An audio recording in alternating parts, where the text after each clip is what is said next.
I am Perpetual Fasumi Peter, and this is News Now. Barring the unforeseen, President Muhammadu Buhari will on Thursday arrive in Abakaliki on a two-day working visit to Ebonyi State. A statement from the state governor, David Umahi, said the president will commission life-transforming projects executed by his administration. Governor Umahi, with the deepest appreciation, acknowledged Buhari's fatherly love and support to Ebonyi State. The United Nations Secretary General, Antonio Guterres, is currently at the UN House in Abuja, the nation's capital. His visit to the UN House comes a day after the UN scribe arrived in Nigeria on a two-day official visit, the first since he assumed office. Guterres, who was in Borno State on Tuesday, arrived at the UN facility in the Federal Capital Territory at about 9:05 a.m. in the company of some UN top officials and diplomats. Shortly after his arrival, he met with top officials of the organization in Nigeria. Journalists were, however, barred from covering the meeting. As part of the activities lined up for his trip, the UN scribe is expected to perform the laying of wreath ceremony in honor of the victims of the August 26, 2011 suicide bomb attack that claimed at least 26 lives. While at the UN House, he will also meet with young people's delegates, women, religious leaders, diplomatic communities, and journalists. From there, he's scheduled to head to Abuja to meet with President Muhammadu Buhari and the Vice President, Professor Yemi Osinbajo, and other top government officials. The United Nations Secretary General, Antonio Guterres, has also proposed the reintegration of repentant terrorists to ensure the absolute return of peace in Nigeria's northeast region. He gave the recommendation on Tuesday while addressing a gathering in Borno after visiting a camp housing people displaced by the Boko Haram insurgency in the state. Guterres, who is on a two-day official visit to Nigeria, the first of such, believes the reintegration of persons forced to join terrorist groups during the over a decade-long insurgency will go a long way in bringing back peace in the region. Don't fight terrorism just by military means. You fight terrorism addressing the root causes of terrorism. I was amazed to see today in a center those that had been terrorists. They want to integrate in the society and contribute to the society. And the policy that is in place here is a policy of reconciliation, is a policy of integration, and is a policy aiming at a development perspective to allow for terrorism to be definitely eliminated, thanks to the fact that the people is able to construct their own future in confidence with those that are governing them. The most important call on you is that you join us in this effort and be our champion and advocate for the Lecture region, because this is one of the areas where there is potential to end the devastating human sufferings and waste of human lives and build back communities with livelihood and dignity. We need your support to get the global community to focus on this area where climate change, poverty, ignorance, and inequity has combined to create the insurgency. President Muhammadu Buhari has met behind closed doors with former Lagos State Governor Bola Tinubu at the presidential villa, Abuja. One of the president's personal photographers, Mr. Sunday Aheze, confirmed this in pictorial reports on Tuesday night in Abuja. The agenda of the meeting between the president and the national leader of the All Progressives Congress, APC, could not be ascertained as at the time of filing this report. Tinubu had on Friday picked the ruling APC presidential nomination and expression of interest forms at its national secretariat in Abuja. James Faleki, a member of the House of Representatives representing Ikeja Federal Constituency, picked the forms for APC national leader, who had since informed the president of his presidential ambition in 2023. The Chief of Army Staff, Lieutenant General Farouk Yahaya, has tasked a group of troops of Sector 2 Joint Task Force Northeast Operation Hadin Kai to discharge their constitutional responsibility in defense of the territorial integrity of Nigeria. The Army boss gave the charge during a Salah luncheon with troops in Damaturu, the Yobe state capital.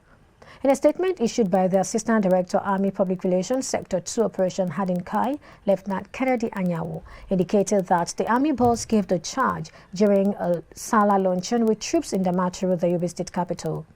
Represented by the Commander, Sector 2 Joint Task Force Northeast Operation Hadin Kai, Major General Koko Isoni, the Army Chief, enjoined the troops to neutralize all terrorists in the Northeast Theater of Operations and capture all their weapons and ammunition. Governor FAYEMI of Ekiti State has formally declared his intention to contest for president in 2023 on the platform of the ruling All Progressives Congress. He made the declaration on Wednesday in Abuja. FAYEMI promised to ensure youth empowerment when he becomes the president. The committee set up by the federal government to renegotiate the 2009 agreement with the Academic Staff Union of Universities and other university-based unions have submitted its interim report to the Ministry of Education. Labour and Employment Minister Chris Ngige, who disclosed this yesterday, said the Education Ministry has already commenced work on the report. However, hours later, public university workers under the aegis of the National Association of Academic Technologists, NAT, said that their ongoing warning strike is now indefinite. The union said they had adopted a no pay, no work stance in response to the government's no work, no pay policy. The renegotiation of the agreements is one of the demands of the 4 university-based unions, ASUU, Senior Staff Association of Nigerian Universities, SANU, Non-Academic Staff Union of Educational and Associated Institutions, NASU, and NAT. A Lagos State branch of the Nigerian Bar Association Section on Public Interest and Development Law, NBA-SPIDEL, has condemned an attempt by the National Assembly to criminalize payment of ransom by kidnapped victims without tackling the root causes of kidnapping in the country. Chairman NBA-SPIDEL, Dr. Monde Ubani, made a condemnation in a press conference at the NBA House, Ikeja, ahead of plans of SPIDEL's 2022 conference coming up in Sokoto State.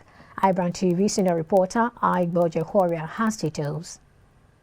The theme of the conference is Rule of Law and Democratic Evolution in Nigeria, while the keynote address on Rule of Law and Nigeria's democratic experiences, the way forward, will be delivered by renowned jurist and former Vice Chancellor of the University of Ado-Ekiti, Professor Aki Oyebode.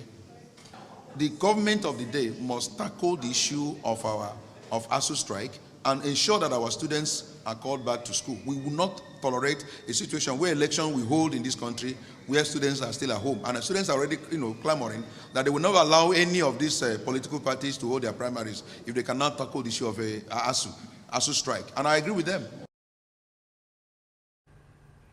We take a break now, and when we return, we'll bring you stories from Africa and the rest of the world. Stay with us.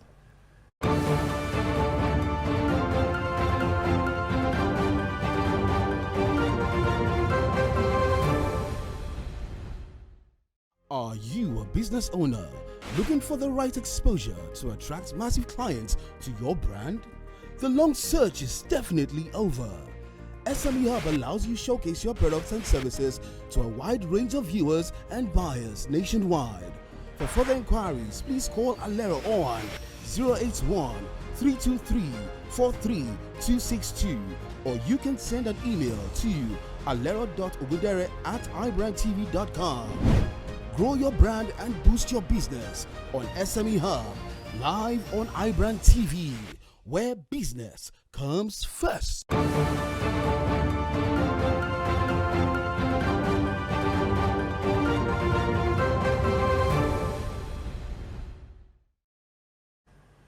Welcome back.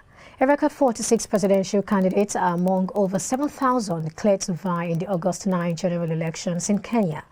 Register of political parties are intended to confirm the number Monday evening to be the highest ever recorded to contest the country's top seat.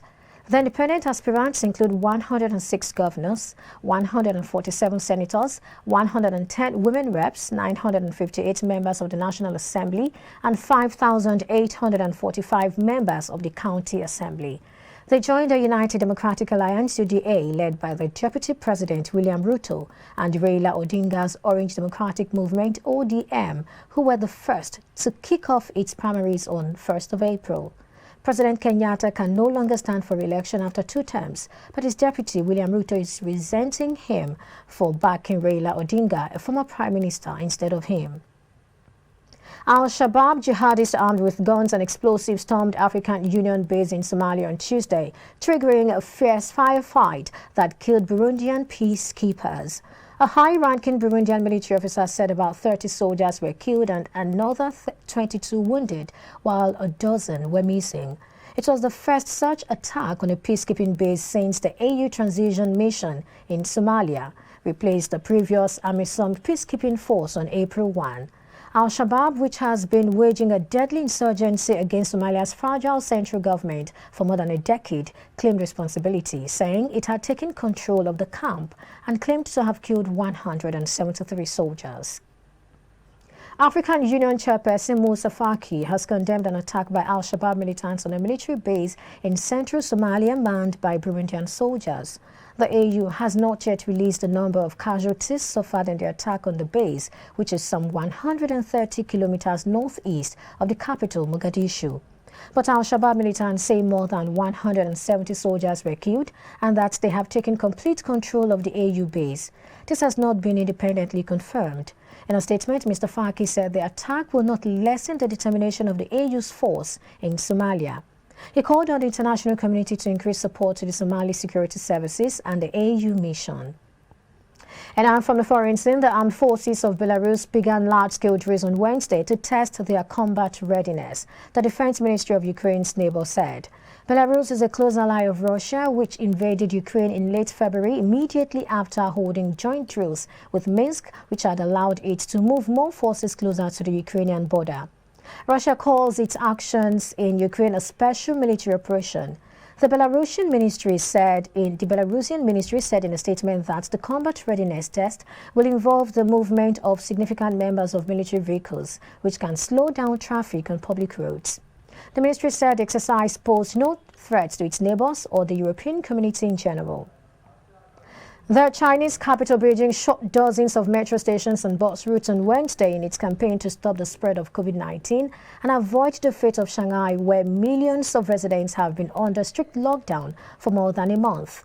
China's uncompromising battle against the coronavirus, which is believed to have emerged in Wuhan city in late 2019, is undermining its growth and hurting the international companies invested there, according to the latest forecast and data. The central city of Zhengzhou, home to 12.6 million people, and the factory of Apple's iPhone manufacturer Foxconn, announced work from home and other COVID curbs for the coming week late on Tuesday, joining dozens of big cities under some form of lockdown. The capital shut more than 60 subway stations, about 15% of the network, and 158 bus routes.